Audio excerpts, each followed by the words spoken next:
Hello and welcome to our May Deep Dive with our roasting expert extraordinaire, Michelle. Woo! I'm so excited that Sandra got you in here before she went on maternity leave because, people are so interested in roasting. Like as a former roaster, people, it's like this alchemy that happens, but I think people who are really good educators like Kat, like Lauren, like you have helped to like demystify and really bring people into that roasting can be super hard, but also not that hard, and is maybe less mysterious. And I'm so excited to be able to have this as our theme and to have you here to kick off for us. And I'm so grateful for the caliber and quality of resources that you're providing to us. So I'm going to go ahead and go off camera and pass you the mic, but I just wanted to say thank you so much for being here with us this time. Thank you. And yeah, thank you for inviting me. I'm super excited to be here with you all. So I am currently the head roaster and quality assurance manager at Equator Coffees, based in San Rafael, California, which is a little bit north of San Francisco for the non-Bay Area folks. I began working in coffee in about 2011 as a barista in Baltimore. And I was roasting starting in like 2012. I got kind of lucky, hanging out at the shop I worked at and talking to our suppliers when they did deliveries and dropped off, and kind of weaseled my way into like, oh, I just want to come see what you're doing and turned that into a job. And I was super lucky that those folks took a chance on me.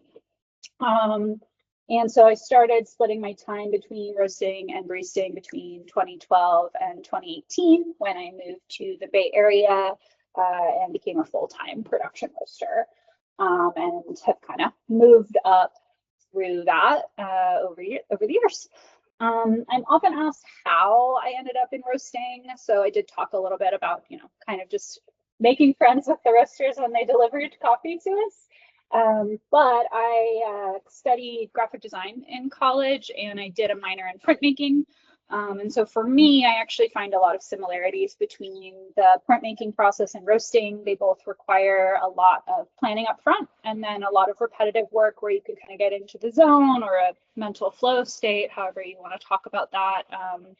And there's a physicality to the work that I find satisfying. Plus, you have these big machines you need to take care of and troubleshoot.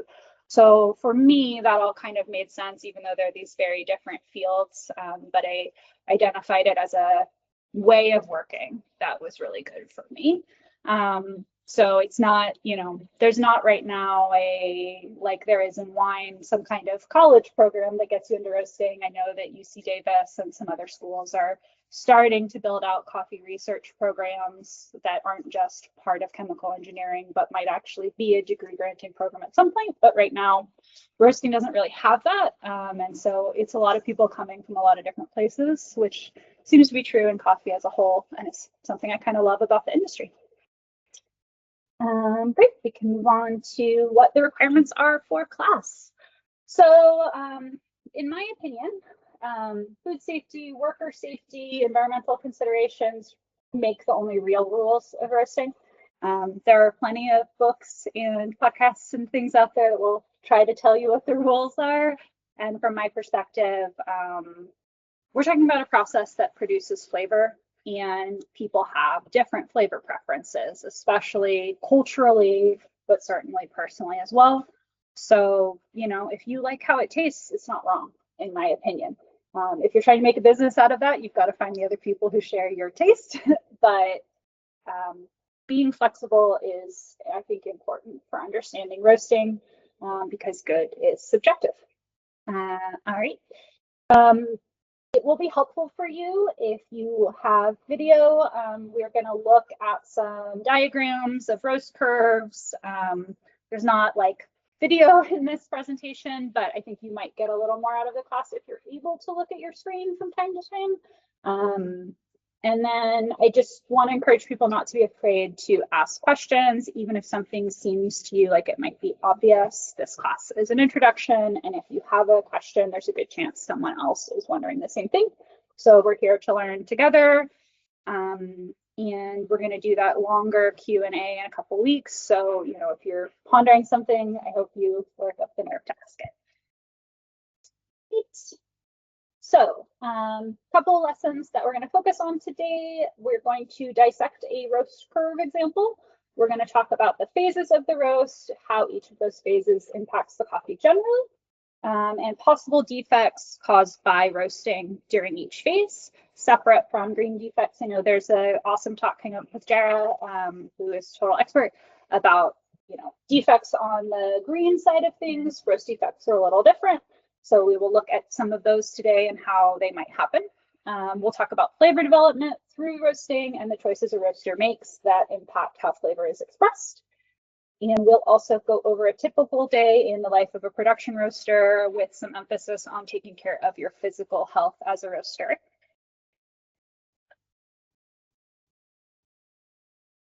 So our goals today are going to be to get us all understanding the principles of roasting coffee, including those 3 phases of the roast we talked about before. I hope that you will feel comfortable having a conversation with a roaster about their process after this class. We're going to try to gain some familiarity with what a production roaster actually does all day, especially if this is a career path you might be considering. We're going to try to be aware of the health and safety risks in a roasting environment and what we can do to take care of ourselves. And then I am hoping we can discuss the way roasting and brewing might relate to one another and what kinds of questions you can ask of the roaster you work with to make it easier for you to bring out the best in a coffee you're preparing, whether that's for you at home or, in a shop.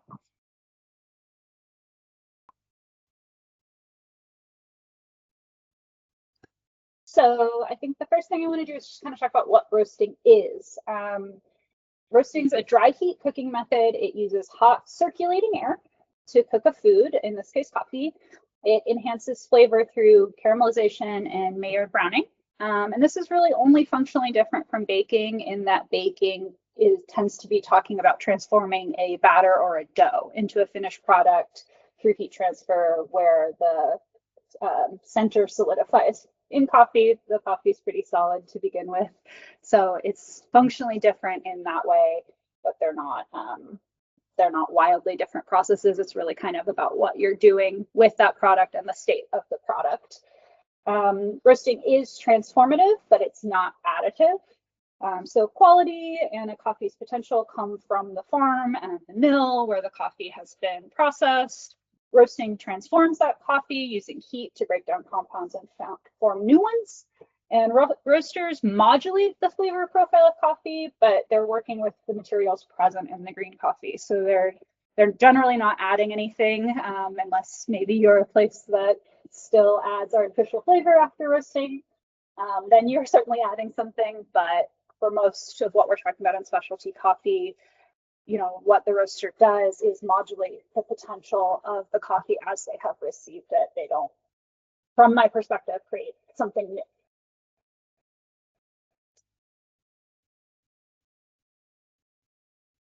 Great. So this is a kind of generalized diagram of what a traditional drum roaster would look like. In the specialty coffee industry, you're primarily going to encounter drum roasters, though fluid bed and hybrid roasters are definitely experiencing some renewed interest. These are not necessarily new technologies. Fluid bed roasters have existed for quite a while, but they've gotten a little trendy again. But most roasters you're going to see are going to look kind of like this. And this is a really great diagram from Barista Hustle that gives you an idea of how coffee moves through the system as well as how heat does. So up in the top, you can see there's a funnel-shaped hopper, and the beans go in there.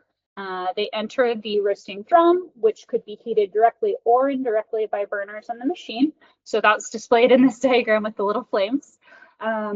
Using a Diedrich, you might have ceramic plates that are the actual heat source, and the flame heats those. But in a Probat or a Gießen, the flame will heat the drum directly. And those are kind of some of the main ones someone might encounter, especially maybe if you like to go to a shop that has a small roaster in it.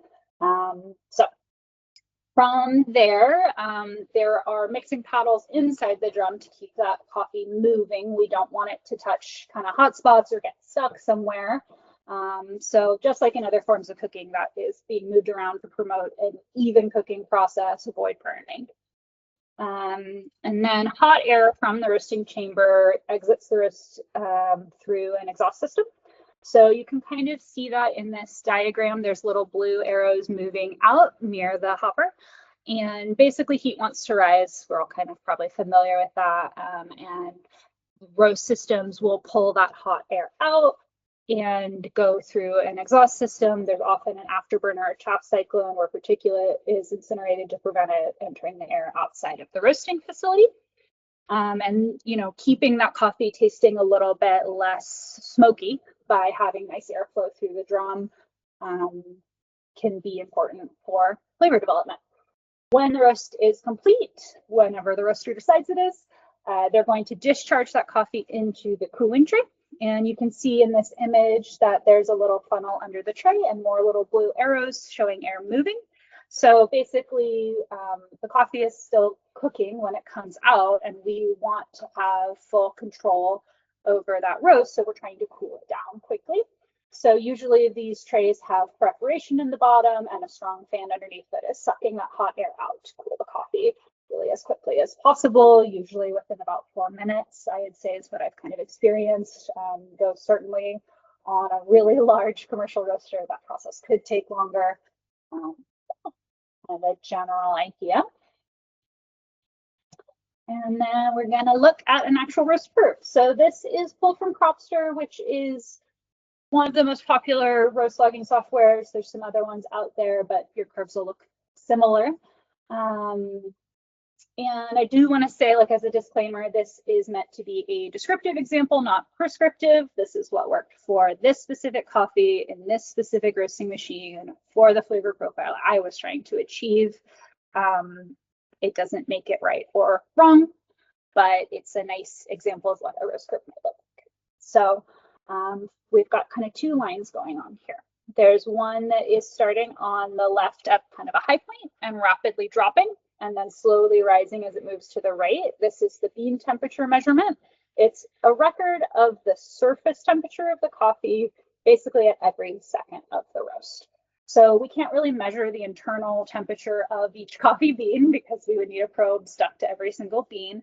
So usually there is a thermocouple in the front of the roaster. Different machines have different placements, which make them read a little bit differently.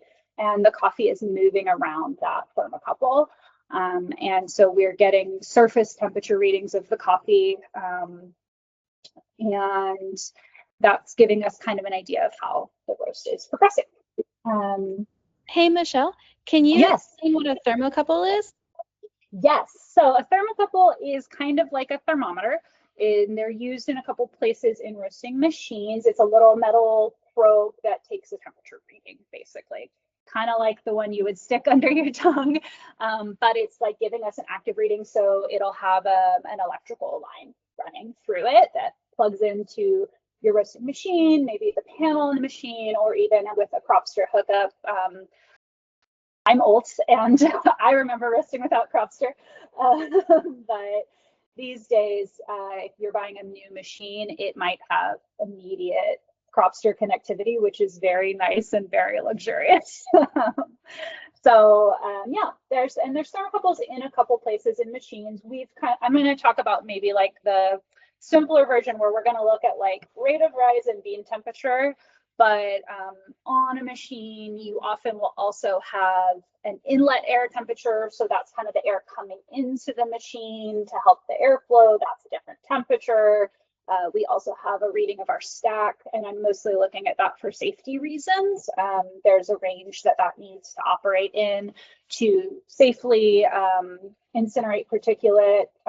Especially in California, there's very strict air quality regulations. So we need to not be putting particulate into the air here. And we shouldn't be anywhere anyway. But yeah, so we use thermocouples in a couple different places. They're basically a fancy thermometer, and there's many different types. Different roasting brands have different ones with different diameters, which read differently. So this curve might even look a little different than other curves you've seen. This is from a Loring. That's the main type of machine that I roast on at my job. And they're very, very sensitive. They have one of the thinnest thermocouples in the industry. And so I get a reading very quickly, but also we get a lot of what I call noise. So you can see there's lots of little up and downs on this line. I don't really worry about that because I know that the thermocouple on the Loring is thin and sensitive. And that, once again, this is a surface temperature reading. It's not a reading of the bean itself. So I might get slightly different readings every second as the coffee is moving around. It's sort of like, okay, you're taking your temperature when you're not feeling well. If you like take that in and out of your mouth, it's not going to read the same. It's a little like that. Yeah. So the other line that we are looking at here, it's coming up from the bottom of the screen, hitting a peak and then declining as the roast progresses. So that's going to be our rate of rise. Rate of rise is a way to measure how quickly or slowly the surface temperature of the coffee is rising. And basically what we're kind of thinking about with this is that bean temperature and rate of rise have a relationship, and that relationship is usually kind of inverted. When we start the roast, the air inside of the roaster is very hot, but the coffee is at room temperature, which could be really cold in the winter. It could be moderately hot in the summer, but it's certainly not as hot as inside your roasting machine where, you know, we're probably talking about starting a roast at like 400 degrees. Your coffee's hopefully not already at 400 degrees because that doesn't sound safe for you if that's the ambient temperature where you're working. So there's a pretty big discrepancy between the temperature of the massive coffee beans you've just put in and the air inside the roaster. And this is going to give us a big delta. So the coffee starts absorbing that heat and energy from the roast system, and the temperature is going to gradually come up, and the rate that temperature is coming up is going to slowly decline as the coffee reaches kind of the same temperature as the air inside the drum. So we're looking at both the literal temperature of the coffee and how quickly that change is happening. And coffee roasters generally agree that a constantly declining rate of rise produces preferable flavors in the final coffee. Keyword there, preferable. Everyone has different preferences, and that's okay. There's not a governing body for roasting. There's not rules. You can try stuff out and figure out what you like and your customers like, and your roast curve might not look like this. And really that's only a problem if you aren't happy with how your coffee tastes. But this idea of a regularly declining rate of rise has come from many years of people trying things and finding out what was consistently present in coffees they enjoyed. My experience is coffees that have a roast curve that gradually declines, not super aggressively, doesn't go up and down. They feel smoother, fuller, higher clarity. But how long that might need to take, you know, how steep that decline or, you know, temperature increase is, will vary wildly across different coffees, across different roasting equipment with different intentions. So again, this is not meant to be an example of what you should definitely do. This happened to be like one of my favorite coffees we buy, and I was like, here's the taste risk curve. We're going to look at this coffee that I love. But you know, the menu where I work is quite big, and we have some really dark roasts, some really light roasts. This coffee is Honduras El Milagro. So this is grown by the Pineda family in Santa Barbara. It's processed at San Vicente.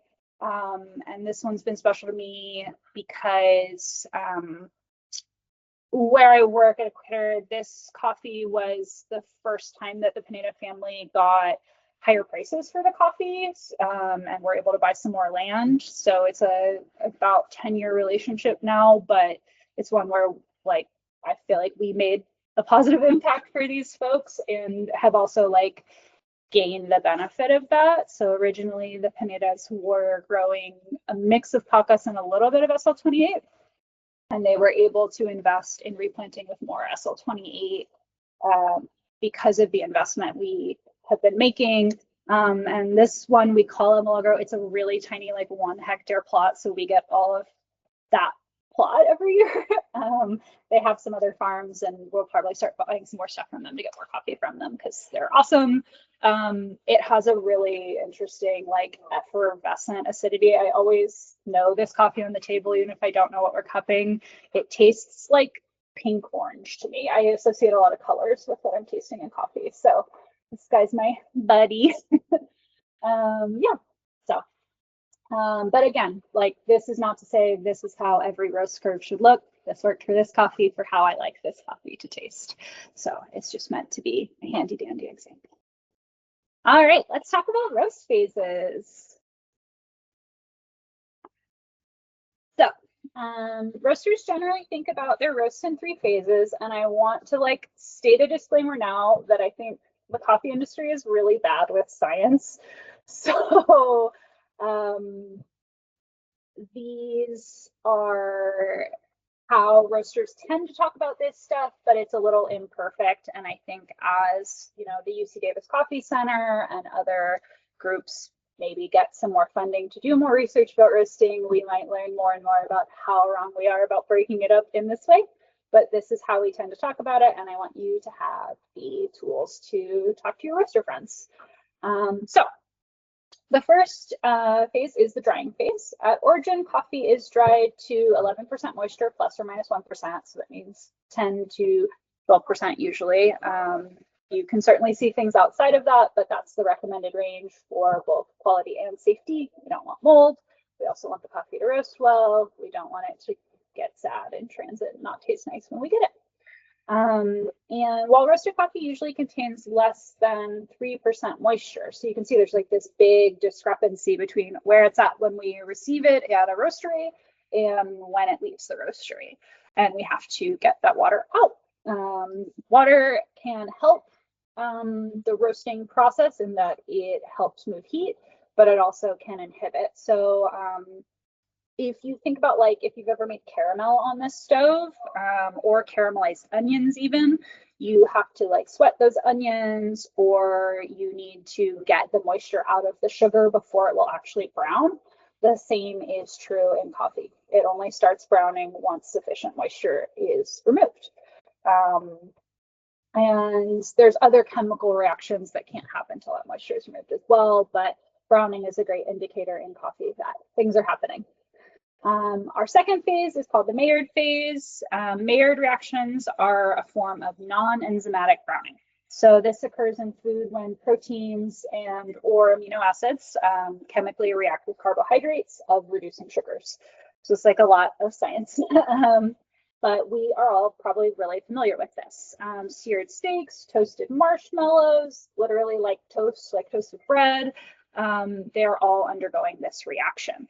And it's super important in coffee, and a big part of why we want to talk about it as a phase of roasting is because it doubles or more than doubles the number of volatile aromatic compounds present in the coffee compared to in its green state. So if you've ever done any kind of like sensory science exploration, you might have learned that really we're not tasting a lot in coffee on our tongue. There's a little spongy filter in the back of your throat that goes straight to your brain, touches the same place as your nose. And all of those volatile aromatics are really the essential stuff that allows us to taste how complex and interesting and delightful coffee is. So the more volatile aromatics we can produce, not inherently the better, but certainly the more interesting and more possibilities there are for that coffee. The third phase is called the development phase. This also feels like a little bit of a misnomer with coffee science because everything we do in roasting is important for the development of flavor. But this final phase, sometimes also called RDT or roast development time, is where stuff is happening really, really fast. So we kind of think about it that way. We have to be very precise in that little window at the end of the roast. So we think of development time as beginning at the start of what is called first crack. So when we're roasting, all of that moisture turns into gas in the coffee. It builds pressure. Eventually, that pressure is strong enough. It needs to leave the coffee and it starts cracking or popping. It sounds a lot like popcorn. And we measure from that point to the end of the roast as development. It's very complex as a phase. It's multidimensional. There's an interaction between lots of chemical reactions happening simultaneously, but also interacting with each other, because as things break down, they are free agents to bond with other things. And, you know, this is kind of where we determine how light or dark our roast is. So it is an important phase. Alrighty, so we are going to dig into the drying phase a little bit. And I have cut our roast curve just to look at that little section. And I've got a little mod chart at the bottom. So this is the gas adjustments that went with this roast. Just to give you an idea of like what you would be looking at if you were roasting, what you might be thinking about. So during the drying phase, like we talked about earlier, the bean probe reading is rising alongside the surface temperature of the bean mass and the air inside the drop. So we had a hot roaster, we put some coffee that was less hot in, and that temperature has to come back up. So moisture is being pushed out of the coffee, it's building pressure inside the coffee, and what we call thermal momentum is being established. So this is kind of like, how fast is this roast going to go? How much energy did we give it up front? The roast operator is trying to avoid roasting defects like tipping or scorching while setting themselves up for success later in roasting. And then slide will look at those defects and what they look like and why they happen. So as enough moisture is driven off, chemical reactions can begin and color changes become visible on the surface of the coffee. So coffee comes in a lot of different colors in the green state. Sometimes it's more grayish, sometimes like with wet hold coffees, it might even have a kind of blue quality.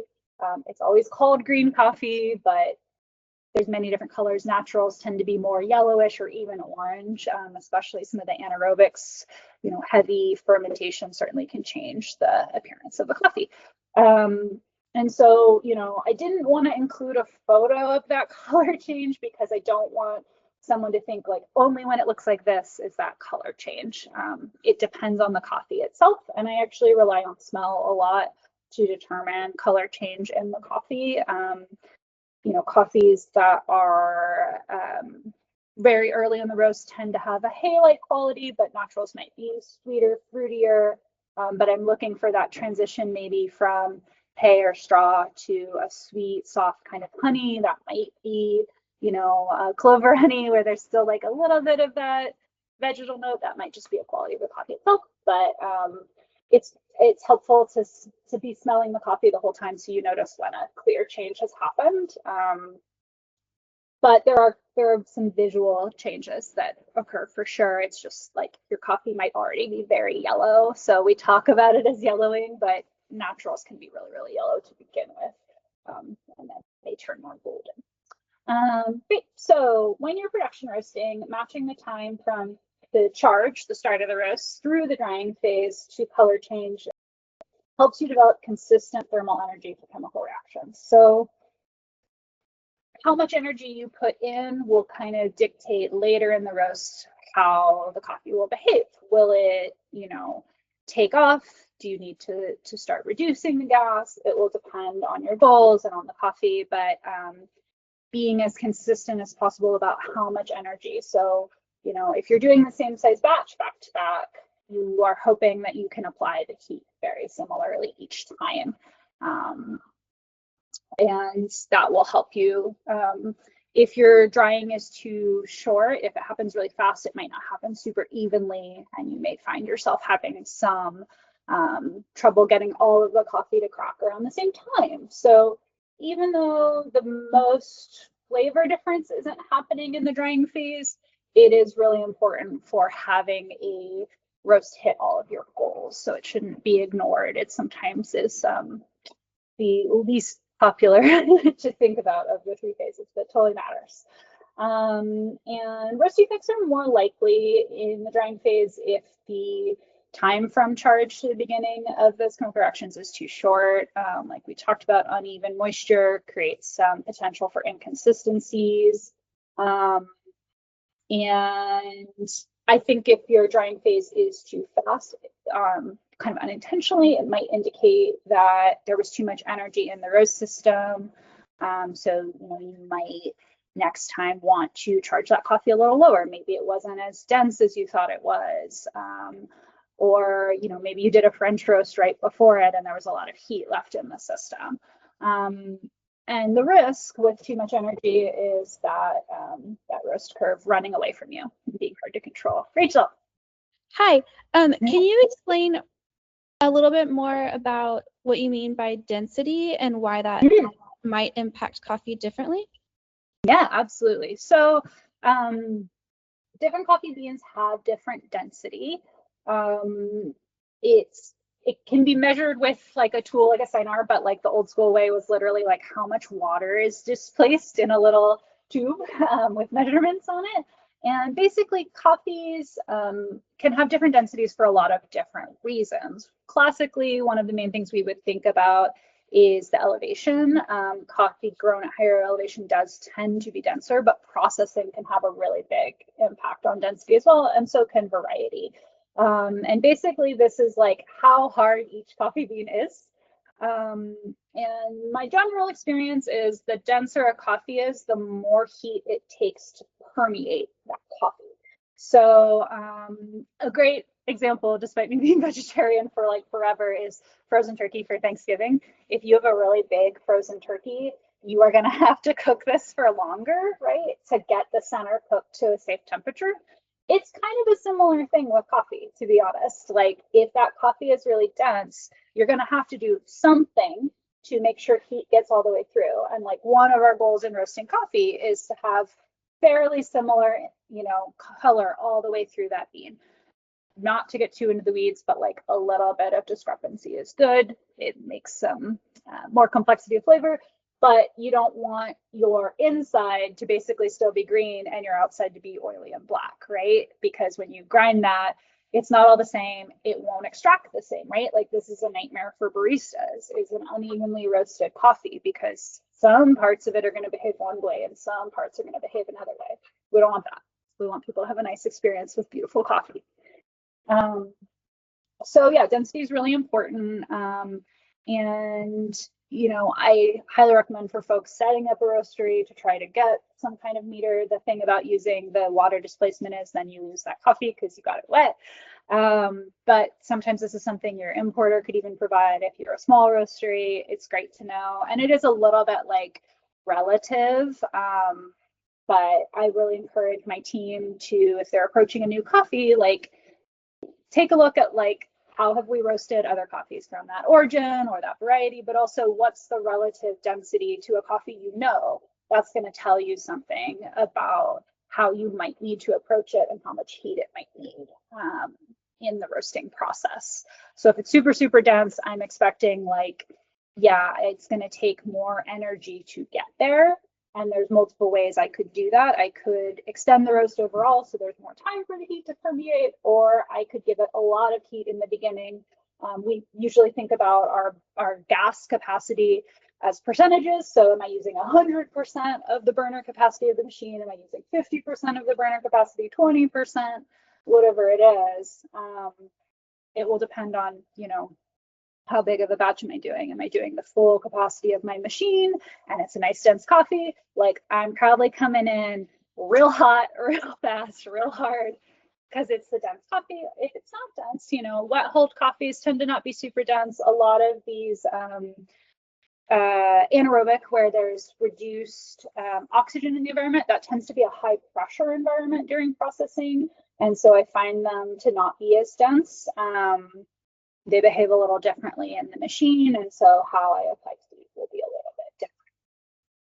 Yeah, there's so many possible factors to consider when roasting. Yeah. So the other kind of thing that's happening on a chemical level during drying is that acids that are already present in the coffee start degrading.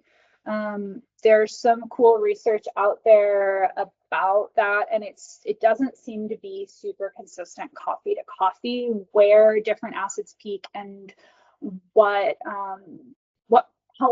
how much is present is going to vary a lot based on variety, soil, the origin in general. So there's a lot of factors there, but some of the cool research using gas spectrology like shows, okay, like it starts climbing, it peaks at a certain point. And so really, we don't all have that in our roastery. Most people don't. So we're just doing it off of cupping, but we know um, usually a shorter drying, I'll taste more acidity, a longer drying, I'll taste less because it does start, the acid start to degrade. It happens, that degradation is happening most rapidly during development, but other phases of the roast, such as drying, can be extended intentionally to reduce that perceived acidity without increasing caramelization, pyrolysis, and other reactions that happen at higher temperatures during development. So it can be using drying as a way to modulate your acidity can be a nice option if you are trying to maybe modulate your acidity down a little bit, but you don't want your roast to be darker. It's definitely an option.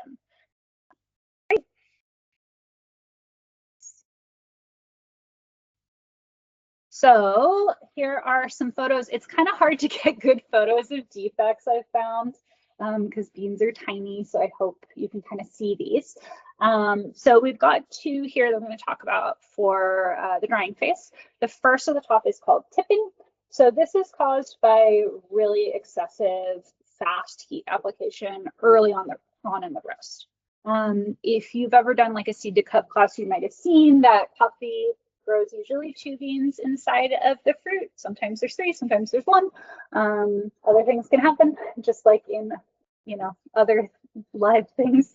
But that point where the coffee bean or seed was connected to the actual plant and the stem is like where the embryo would have germinated in the coffee, and it's a little bit weaker so that can push out of the bean.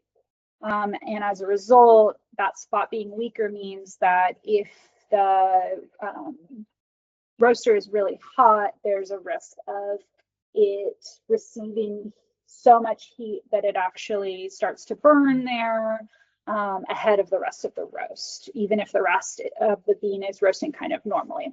You can see it visually in the coffee and in the cup. Tipping usually kind of tastes a little bit burnt, even if the roast itself is light. So that can often be something you can find while you're tasting is like, I can tell this is a lighter or a medium roast, but I'm getting these scorchy notes I would expect out of like a really heavy roast.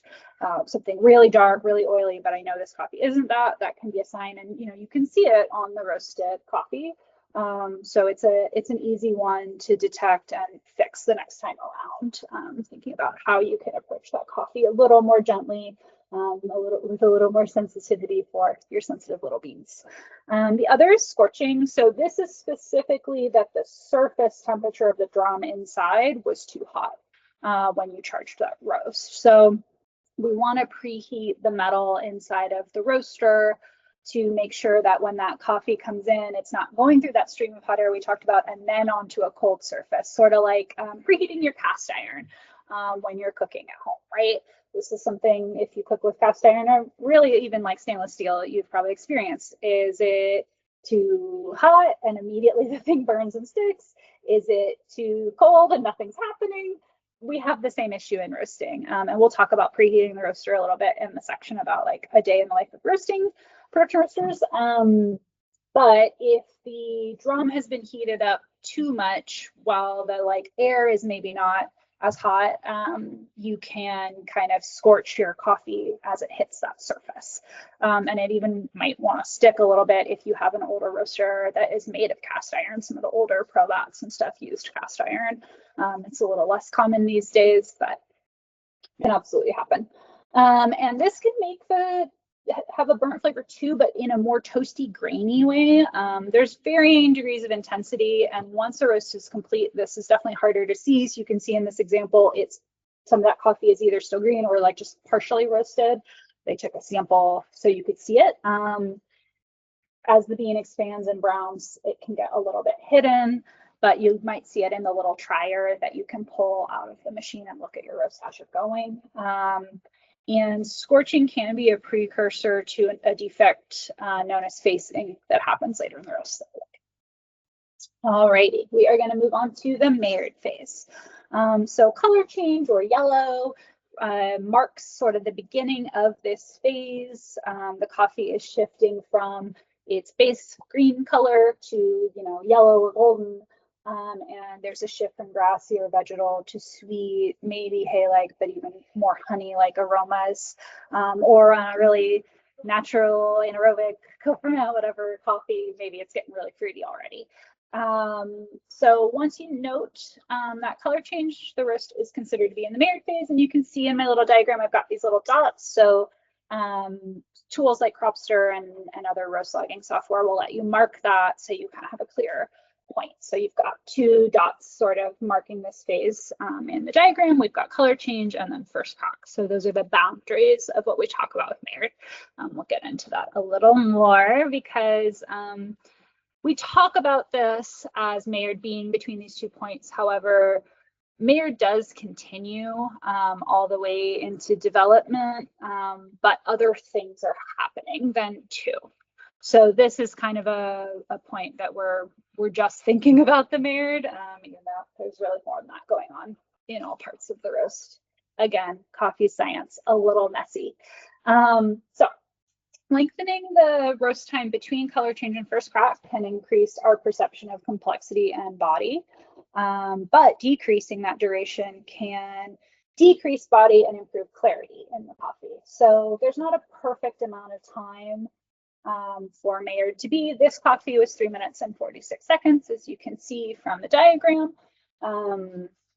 but that could be too short for some coffees and way too long for others. It just depends a little bit on the acidity of the coffee, what your goals are for it. So there's a lot of variation there. And we do think of Maillard reactions as distinct from caramelization, even though they both cause browning.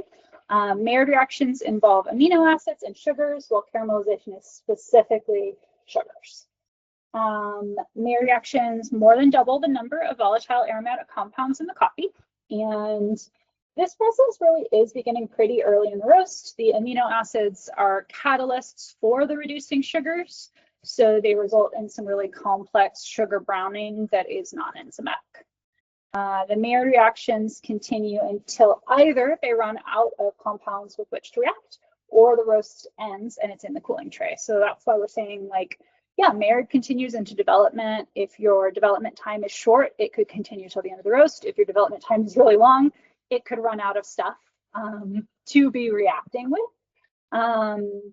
And let's see, we break Maillard into pre-first crack and post-first crack because it's reacting differently in those phases. So there's new reactants being produced by sucrose caramelization, so sugar caramelization, organic acids degrading, pyrolysis. All of those things tend to occur more after first crack. And in that phase that we're calling Maillard, you're a little bit more able to independently modulate those activities. After first crack, whatever changes we make to change the Maillard are also going to alter other chemical reactions. So, you know, it is still happening, but we just talk about it a little bit differently. And there's actually not any roast defects exclusively associated with Maillard. They can impact other defects, but there's none currently. Great. So we'll talk about development a little bit. So you can see this is a little narrow window here. This coffee was about 1.5 minutes. That's on the low end for where I work, but I've seen people do a minute or even less. I've also seen like 4 minutes. You know, it just depends what you're going for. Some people like really well-developed coffees, and I think it also depends on what your brew application is. You know, for something really short like espresso, 1.5 minutes could present maybe some challenges in extraction, because that coffee is not as porous, and espresso is a really short extraction time generally. But maybe you love really bright espresso, nothing wrong with that. So this is the shortest of our 3 phases, but there is a lot going on. And we are measuring this as from the point that we notice first crack all the way to the end of the roast. So first crack, as a reminder, is that point where the pressure has built up enough from that water being turned into gas that it needs to exit the coffee. It has more sort of, the pressure is stronger than the bean is strong. And you can actually see this. So if you've seen green coffee, it kind of goes in a little swoop downward, concave. And then as it pops, like popcorn, it gets bigger and it pops out a little, not as dramatically as popcorn, unfortunately. But you can see that the two sides along that seam on the bean actually kind of come out a little. They have a little booty, I guess. And so you can visually see that this has happened. You can also smell it. I would say right when first crack happens, right around there, it smells like acetic acid or vinegar. That fades really quickly, so you have to be checking.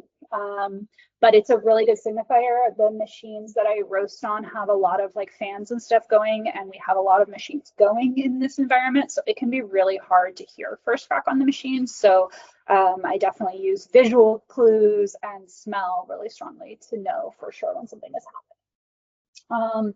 So development is complex. It's a multi-dimensional interaction between many separate chemical reactions that are not only happening on their own, but they're interplaying with one another. There is a correlative effect between the length of the development time and the perception of the organic acids present in the coffee. Tricky thing with acidity in coffee is that, like, from a pH reading point of view, fairly stable. But our perception of that acidity can be wildly different. I think it's important to remember acids aren't just the thing we think of as acidity, which would be like lemon juice or battery acid, sour, intense, right? Acids are also amino acids, proteins.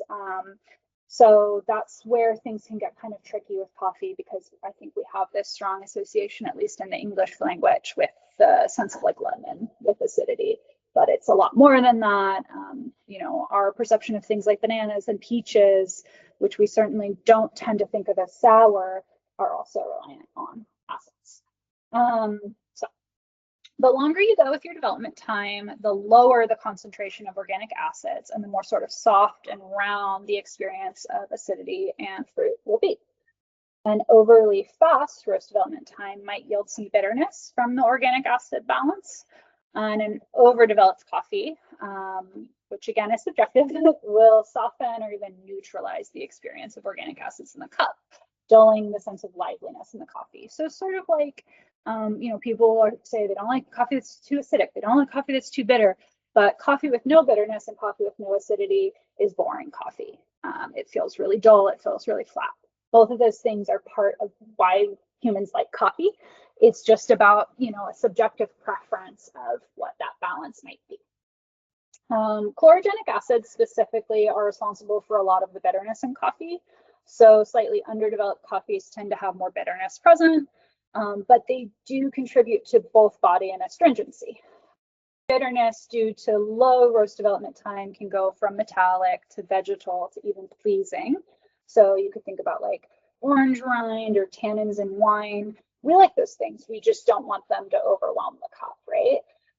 So you can literally transform those same acids through how long your development time is. So this is part of why we're so sensitive to this little phase, right? We're talking about a minute and a half for this example coffee.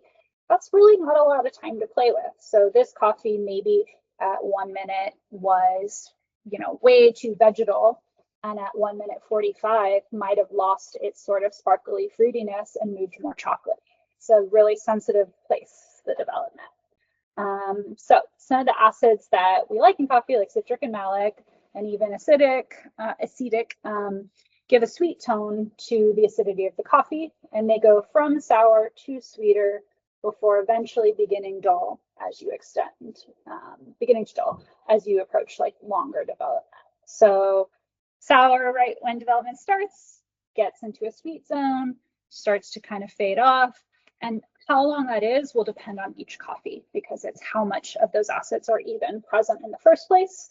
And that is something dictated by the farm, by the variety, by the processing, not by us as roasters. So we take what's possible in the coffee and we figure out where the sweet spot is for that specific coffee. The other major thing happening during development is caramelization and pyrolysis. So pyrolysis is thermal decomposition of compounds into their more basic compounds. So we are like taking things that are bonded together and breaking them back apart. And eventually they can become carbon. So this begins shortly after first crack and continues to the end of the roasting process. It could be a contributor to a roasty flavor if it becomes too far out of balance with the other compounds, or maybe you want a roasty flavor. Maybe you know, want to recreate that diner coffee of your, you know, teenage years, and you want some roasty toasty. Yeah. So, and then caramelization is actually a form of pyrolysis. The degree of caramelization in coffee is connected to the final temperature to which you roast. And that final temperature during development has more impact than time does on sweetness. Time definitely has an important impact on the complexity of flavors present, but end temperature is the bigger factor in how sweet it tastes. You know, a lighter caramel, like coming back to this analogy, is sweet, but not as intensely so, even when made with the same amount of sugar, right? And a really dark caramel, you know, starts to verge into that like thick syrupiness. Same kind of thing happening in coffee. Yeah, and sweetness can definitely be preserved in a long and drawn out development time, but it's easy to cover up or degrade with a higher end temperature. So sucrose is the main sugar content in coffee, and you kind of have to decide when you're making a roast profile, how much of that do you want to caramelize? How much do you want to retain as residual sugar? And again, these are personal preferences. But, you know, if we're looking for a really fruity flavor profile, we might actually not want to end that roast at as low of a temperature as possible, because that fruit might read for us as sour rather than sweet. And then, you know, a risk, there's so much popularity of light roasts now, and I'm certainly a fan, but it's not a case of like as light as possible inherently being better. If a coffee's bean temperature doesn't reach a high enough point, there's a real risk that it's going to taste vegetal. And there's these vegetal flavor contributors that are still in the finished coffee. They remain because they weren't roasted out. You know, there maybe wasn't enough pyrolysis, right? Like pyrolysis is not inherently a problem. They could also be, that flavor could also be caused by the strength of the caramelization of the sucrose not being enough to sort of cover up those compounds, make the balance more pleasant for us. Yeah, and coffee with a lower end temperature tends to remain sweeter, but lack the complexity and balance contributed by greater caramelization and pyrolysis. All right, and then we're going to look at a couple of defects during this phase. So we've got facing, which we mentioned earlier. This is similar to scorching. It's caused by that hot metal coming into contact with the coffee and generating surface damage, and we can really see it here. It's visible in the finished roasted product. It generates a burnt flavor. A reason that this often happens is an overloaded drum. So coffee expands while roasting. So usually coffee machines are named almost with a size. There'll be a 70 kilo. You're almost never putting 70 kilos in that roaster because that coffee expands and we need that coffee to circulate, right, and get evenly roasted.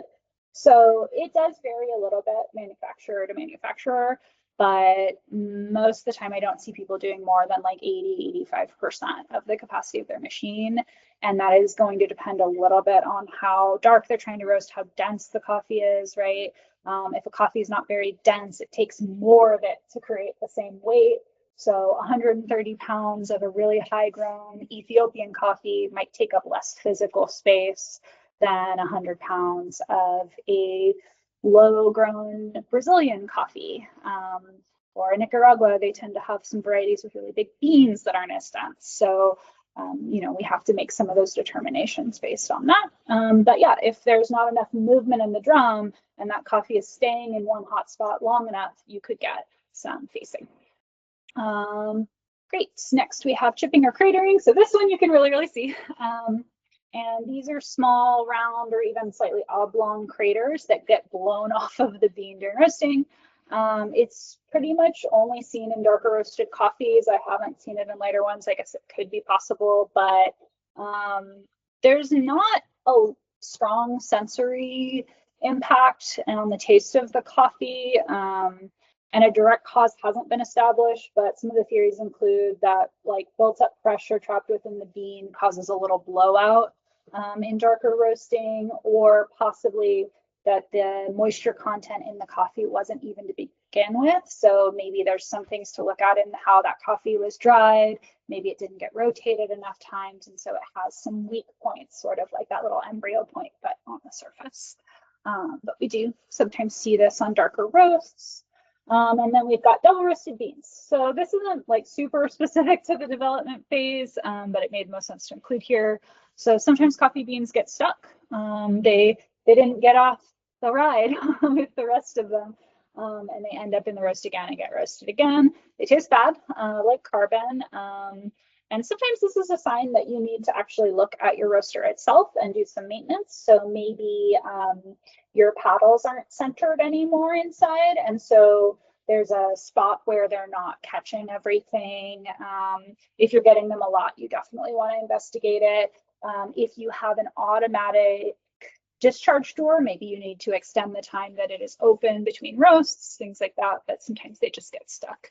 And you definitely want to catch them if you can once your coffee is getting sorted after roasting. All right. So we're going to talk a little bit about roast profiles. So we've talked about the fundamentals of what happens during a roast, but how do roasters know how they want to roast a coffee? And our roast profile is kind of like a recipe. It includes the duration of each phase of the roast level of the coffee, which you could determine in a couple of ways depending on what tools you have available. So that could be as simple as your end temperature, but maybe you have an Agtron or a color track, something that lets you actually take a laser reading of the color of the coffee. This is a great tool for looking at consistency, and usually we'll also record that weight loss from green to roasted. That's a really good indicator of roast degree. You would expect to have similar loss on the same coffee roasted to the same profile day over day. If you're getting big variations, you want to look at what you're doing. And then a lot of roasters now use roast logging software. So we saw an example from Cropster, but there's roaster tools and lots of other brands out there. And these allow us to have a reference roast assigned, which can be really nice because your roast operator can try to match that roast, and it can give you kind of a preview of what's coming. You might assign something called a between batch protocol. So that's going to tell you how to warm up or cool down the machine before you roast a specific coffee. Again, thinking about density, maybe you have a coffee that needs a lot of heat, or maybe you need a coffee that needs there to not be too much heat.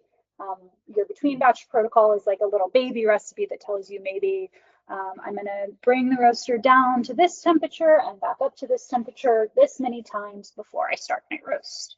And then there might also be defined ranges of acceptable deviation from a profile, usually measured in seconds. Roasting is actually not that long of a process, somewhere between 9 and 15 minutes generally, but I've seen longer, I've seen shorter. People do all kinds of things to get the flavor they want. And again, none of that is wrong or right. It's just what works for you, for your customers, for your product, in your environment, your equipment. My sample roasts are certainly shorter than that, little 100-gram samples. So yeah, you can roast coffee in all kinds of time. But I like to assign what's our acceptable deviation, in time for phases of the roast, acceptable deviation of that end color value if I have the ability to measure that, acceptable deviation in weight loss of the roast. And anything that's outside of that, we have a hold procedure and I'm gonna taste it and decide, is this okay? Is this not okay? How did this happen? Great. So how do we determine those roast profiles? This is going to vary a little bit depending on the structure of a roasting company. You could have a head roaster who determines this, a director of coffee, multiple people coming to an agreement. Some companies have people in charge of developing all the roast profiles, and the production roasters just meet the parameters of that profile. For my team, production roasters get to participate in profiling. So we usually start by tasting a little 100-gram sample that we've roasted to specifically sample roasting parameters. and to get an idea of what that coffee might taste like. And then the Greenbriers and the director of coffee will talk about why we purchased a coffee. You know, did we purchase it to fill a specific spot in our menu that hits certain flavor, you know, notes? Did we purchase it because it's so unique and different? What do we want to preserve in the roasting? Maybe is there something we want to cover up in the roasting even? What's its role on the menu? So that could dictate for us what the roast degree is or what characteristics we're trying to put front and center. From there, I like to look at the coffee varietal, the processing, the moisture and density, and if this is a relationship coffee we buy every year. Because if it is, I want to look at how we've roasted it previously. So if this coffee has super fans because they buy it, you know, this will be their 8th year or whatever, I want it to taste, you know, the best it can taste, but also like what they think it's going to taste like. So all of these variables can tell us a lot also about how a coffee might respond to heat application.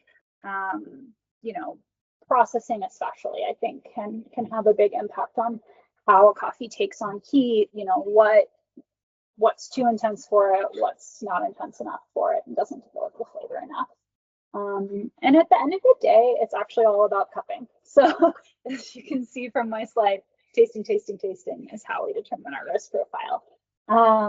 You know, all of the things we might know about the coffee ahead of time certainly help us make good predictions, but coffee is a complex agricultural product and processors and growers are innovating and it is awesome and new things are happening all the time. And I think we always have to taste in order to test our assumptions. You know, we might have assumptions about a variety, about processing, about a specific country. We might think we don't like coffees from a specific country, and then we taste something not knowing and discover we actually love it. You know, it's a complex product that coffee is, that really one of the variables is not the whole story. So after tasting, we can iterate. You know, we might make choices that retain certain qualities in the cup and change others. Flavors that are present don't exist independently. So as roasters, we might be looking at a compromise between things. So an example I brought is maybe I like the floral notes in the coffee, but the body feels a little thin. So a gentler roast approach and shorter development phase could help emphasize that floral even more. But longer development would increase perception of body for me. Since I don't want to lose the floral in this hypothetical coffee, I might choose to extend the Maillard phase of the roast because that browning sugar can help increase body perception. But I'm expecting that also that heavier presence of sugar could mute some of that florality. So I'm striking a balance. I'm losing some floral in flavor of slightly richer body because I felt like I was thin, but I'm not losing all the floral, so I might not get as much body as I want. Again, I can't actually add anything to the coffee, right? I mean, I guess I could put lavender essential oil on it, but that's not what I'm trying to do. And so, you know, I'm really modulating the flavor profile based on what's available to me, and determining what's the perfect balance to strike between everything I might want to highlight in a coffee and what I can really do, how they support each other. All right, we're going to talk a little bit about like the day in the life of a production roaster. There is no one size fits all for what that might look like. The specialty industry encompasses a large scale roasting plant and micro roasteries.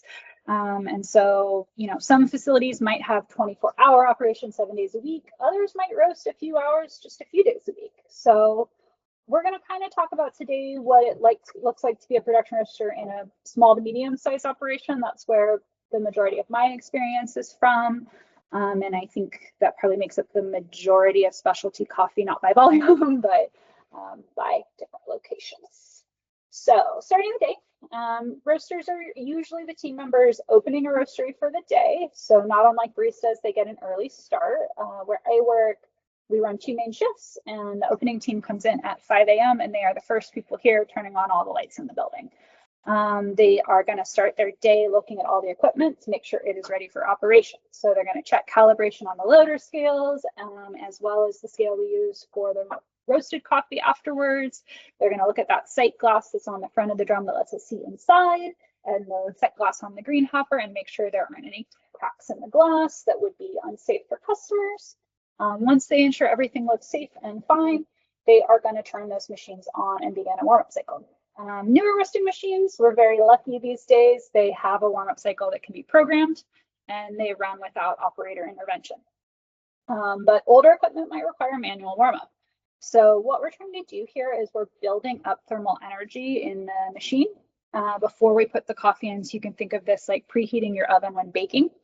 However, instead of just waiting for the machine to reach that temperature, we usually heat and partially cool the roaster up and down a couple times. 3 cycles of heating and cooling is pretty common. This could take half an hour to an hour, depending, if it's really cold where you are, how big your machine is, things like that. But basically, we're not just getting the coffee to a temperature, we are also thinking about building that thermal energy. This can be a hard concept to think about sometimes. I'm certainly not an expert in thermodynamics, even though I work with thermodynamics every day, but I don't come from that science background, as I told you guys. But there is a difference between something is at a temperature and it has the ability to retain that temperature. So when we heat and partially cool and reheat the machine, we're building energy in the machine that we are then able to give the coffee. So we want to do that a little bit like low and slow to have some stability. And while the machine's warming up, you might be preparing for the day's roasting. So this could be weighing out all of your green coffee for the day's batches if you have them all scheduled. You might be preparing containers and labels and, little sample jars for quality control samples or bags. In a smaller operation, this could even include prep work for like labeling and dating bags for the day's roasts if you also support the production team. Production roasting tends to be pretty repetitive depending on a company's style of roasting and their equipment. A production roaster might complete between 2 and 5 batches an hour. I think 3 to 4 is pretty normal, but it could be more or less depending on the length of your roasts, what your between batch protocol is. There's a lot of factors. And how many other things you might be doing as part of your process. At a really big facility, you might have an entire green handling team and the roasters might not have to do anything to set themselves up for the next batch. Or you could work somewhere where you're also feeding coffee into the machine and taking coffee out of the machine. It just depends. And I think the mark of success for a production roaster is consistency. A roaster is seeking minimal variation in the duration of each phase of the roast, the final color, the weight loss for each given roast profile. And if you have a popular blend at the company you work at, that could be a substantial portion of your overall sales and thus a significant part of a production roaster's day. So you could spend several hours just roasting the same coffee over and over and over and over, like 12, 15, 20 batches in a row of the same coffee. And I think it's just good to state that like, there is lots of different coffee out there and lots of different things to do, but production roasting is definitely repetitive work. So that's why I was talking about like being in the zone, being in that mental flow state. If you don't love that, you may not love production roasting, which doesn't mean you can't love roasting, but production roasting might not be it for you. And then order fulfillment. So, besides all the sweeping of spilled coffee that you will definitely do as a roaster, order fulfillment might be one of the least glamorous parts of the job, though maybe one of the more social. At least in my job, the production team talks a lot more than the roasters who are like hyper focused. But yeah, once all that coffee is roasted, it has to get packaged and shipped. In a larger facility, this is usually a separate function of a different team. In a medium-sized operation, this might be a task that roasters pitch in to do either on a lighter production roasting day, during a busy season, to finish out their shift, just depends. And in a small operation, the roasting team could be responsible for packing, shipping, and even delivering coffee they roasted. I definitely have known folks who have a roasting day and the next day is packing and fulfillment day and the next day is delivery day. Like it's definitely not unheard of. But it's maybe not the sexiest part that people think they're signing up for. But hopefully when you're interviewing for jobs, people are telling you everything you need to know and you're asking good questions. Yeah, and it's really common if you're thinking about getting into roasting and you don't have that background to start in packing or fulfillment or even green coffee handling before moving over to roasting. And honestly, they are great skills for understanding workflow and what matters in the roastery. And then, yeah, don't forget to cup your work. So I definitely think roasters should be regularly cupping coffee, both theirs and other people's. It's easy to get kind of biased towards what you're used to tasting. This might be something you do to start your day. It could be at the end of a production day, um, or a set day of the week with the entire team. There's not a one size fits all cadence, but it is definitely probably most people's favorite part or top three parts of their job. As roast logging software has become more widely available, roasters are definitely able to quickly analyze their roasts. But I think it's also become more common for roasters to pass judgment on how a roast went based on the recorded roast curve. And I'm a fan of roast logging software. It's made my life much easier. But I am a firm believer that the most important assessment of a roast happens at the cupping table. And I would encourage all roasters to taste their mistakes as well as their successes, especially for production roasters who might not be the ones setting the roast profiles and the parameters. It can teach you a lot about why a coffee is even being roasted a specific way. And if you're like, oops, this roast didn't get as much development, well, what does that taste like? And is that better? Is that worse? What do you notice about it? I think that can tell you a lot. And some mistakes just don't taste good, but others can turn out to be happy accidents. And familiarity with the flavor impacts of roasting defects, subtle deviations from established roast profiles, all of that can help you fine tune a roast in the future if you start profiling coffees. And it can also help us as a coffee ages. Maybe we are going to serve the same coffee for 6 months. That coffee is not going to stay the same. It's an agricultural product. It changes and we might need to tweak it. And so having familiarity with, you know, how the acidity or the sweetness of a coffee changes when it's roasted differently can help us fine tune it if we need to make changes. And honestly, one of my favorite things about roasting coffee is that we keep on iterating. Green coffee changes and the environment changes. And I think the iteration only ends when we roast through all of the coffee we have. And it's actually something I really do love about being in coffee. I'm not seeking to just hit this point where it's like, okay, I did it, it's perfect, all done, boring. Like, I love that there's always new things to find and stuff changes. I think it keeps it interesting. And it keeps me humble. So ending the day, cleanup and maintenance. In addition to cupping, I think one of the best places to gain a deeper understanding of roasting is performing preventative maintenance and deep cleaning your roasting machine. Preventative maintenance helps reduce wear and tear on the machines and extends their life, and they're not cheap and they take a really long time to order, so you really want them to last. Chaff, which is the roasted silver skin of the coffee seed that comes off during the roasting process, and creosote, which are oils and solids from the roasting process, build up on fans and ductwork in your machine. And the weight can cause strain on fan motors. It can build up inside that ductwork and reduce the efficiency of the cooling tray or airflow through the drum. And taking apart your equipment and putting it back together reinforces an understanding of how heat and roasting byproducts travel through your equipment. And it can really teach you a lot about how you might need to roast on a specific roasting machine. And it keeps us safe. Alrighty, so some roaster safety before we wrap up. I do want to highlight some of these things. They're not the most fun and sexy parts of the presentation, but I just want to say there is no trade union for roasters, unlike a lot of other manufacturing jobs. I really believe there should be. And this has led to pretty minimal government regulation specific to the risks experienced when working with coffee and roasting equipment. So the first thing I want to highlight is the physicality of this work. Unless you work in a really large scale plant with like high levels of automation, like pneumatic tubes, this job usually involves a lot of lifting. For me, that's fun. I like it. It's not for everyone. And it certainly is something I have to consider as I age, that like my ability to co-lift a 70-kilo bag will change.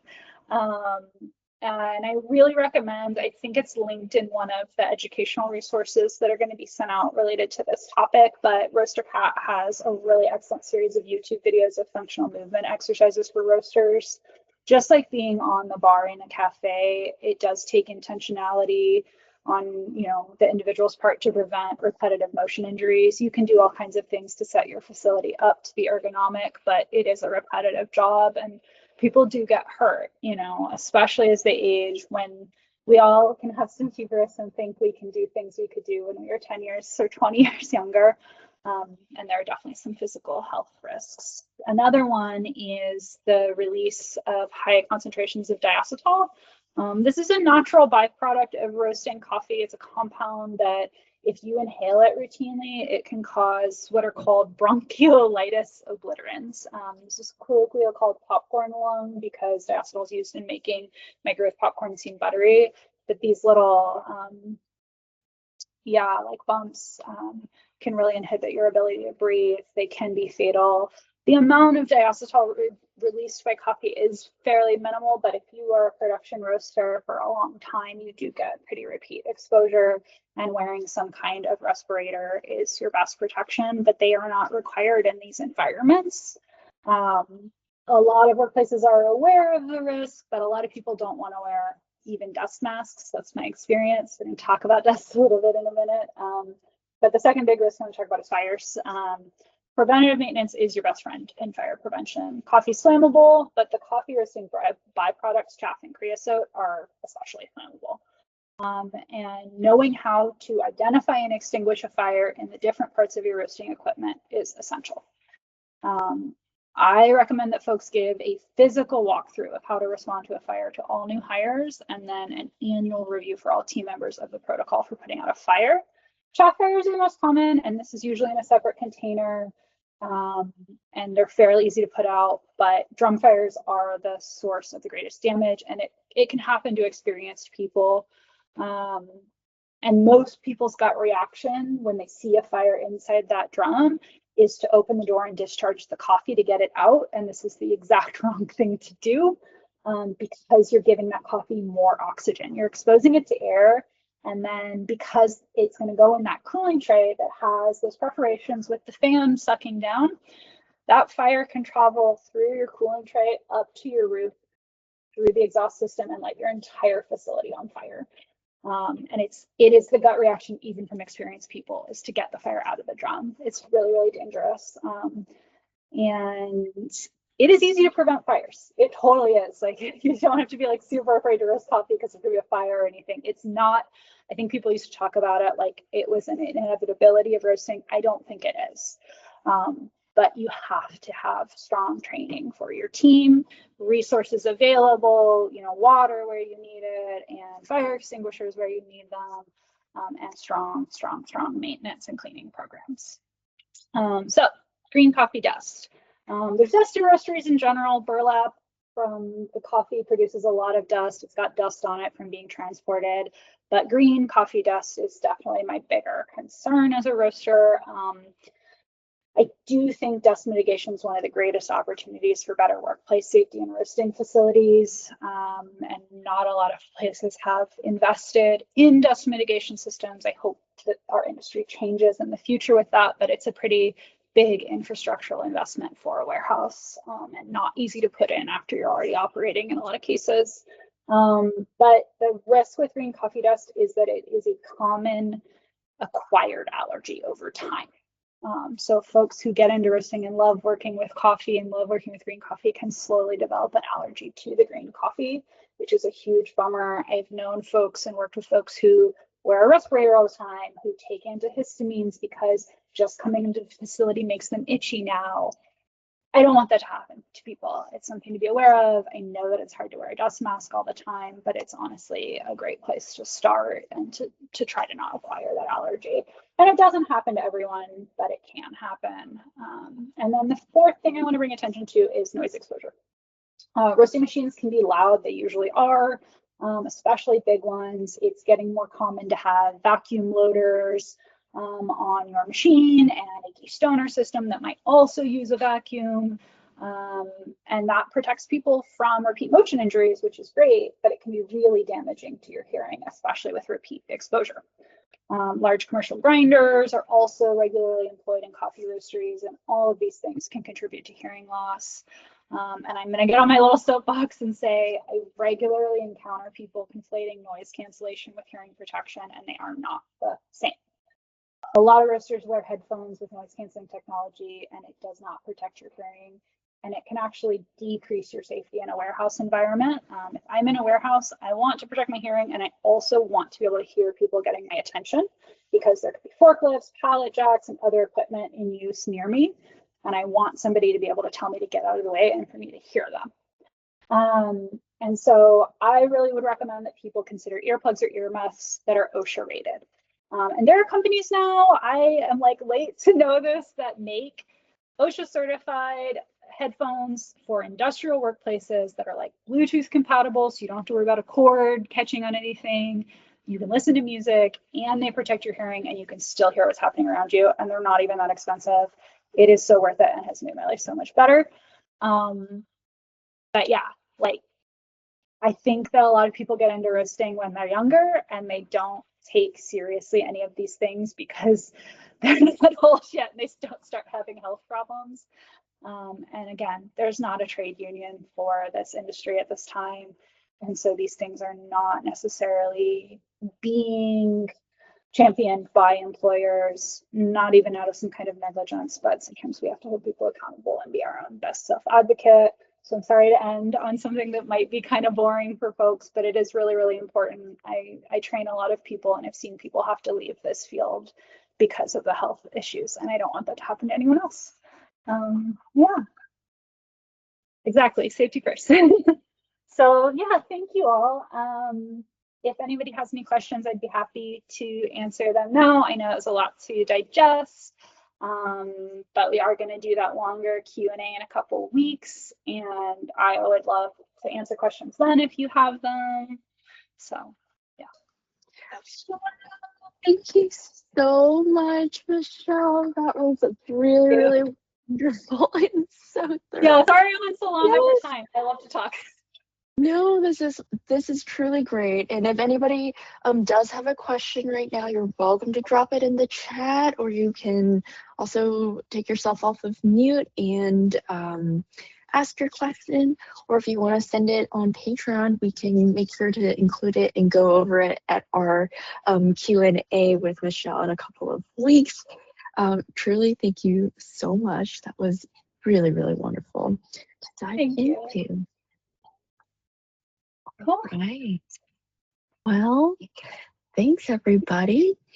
I hope you have a really, really great rest of your day. And let's see. Oh, Debbie said, oh, Debbie did a first full day of roasting. Oh, information overload. That's awesome. Yeah, bring us questions in a couple weeks. Yes. Congratulations. That's awesome. That is super cool. All right, everybody. Thank you. Thank you again.